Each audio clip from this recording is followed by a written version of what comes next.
48ஆம் சங்கீதம். கோராகின் புத்திரருக்கு ஒப்புவிக்கப்பட்ட சங்கீத பாட்டு. கர்த்தர் பெரியவர், அவர் நமது தேவனுடைய நகரத்திலும் தமது பரிசுத்த பர்வதத்திலும் மிகவும் துதிக்கப்படத்தக்கவர். வடதிசையில் உள்ள சீயோன் பர்வதம் வடிப்பான ஸ்தானமும் சர்வ பூமியின் மகிழ்ச்சியுமாயிருக்கிறது. அதுவே மகாராஜாவின் நகரம். அதன் அரண்மனைகளில் தேவன் உயர்ந்த அடைக்கலமாக அறியப்பட்டிருக்கிறார். இதோ, ராஜாக்கள் கூடிக்கொண்டு ஏகமாய் கடந்து வந்தார்கள். அவர்கள் அதை கண்டபோது பிரமித்து கலங்கி விரைந்தோடினார்கள். அங்கே நடுக்கங்கொண்டு பிரசவ வேதனைப்படுகிற ஸ்திரீயைப் போல வேதனைப்பட்டார்கள். கீழ்காற்றினால் தர்சீசின் கப்பல்களை நீர் உடைக்கிறீர்.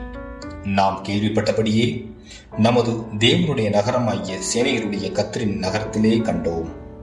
தேவன் அதை என்றென்றைக்கும் ஸ்திரப்படுத்துவார்.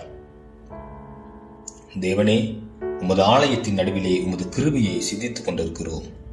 தேவனே, உமது நாமம் விளங்குகிறது போல உமது புகழ்ச்சியும் பூமியின் கடையாந்தரங்கள் பரியந்தமும் விளங்குகிறது. உமது வலதுகரம் நீதியால் நிறைந்திருக்கிறது. உம்முடைய நியாய தீர்ப்புகள் நிமித்தம் சீயோன் பர்வதம் மகிழ்வதாக. யூதாவின் குமாரத்திகள் களி கூறுவார்களாக. சீயோனை சுற்றி உலாவி அதன் கொத்தலங்களை எண்ணுங்கள். பின்வரும் சந்ததிக்கு நீங்கள் விவரிப்பதற்காக அதன் அலங்கத்தை கவனித்து அதன் அரண்மனைகளை உற்று பாருங்கள்.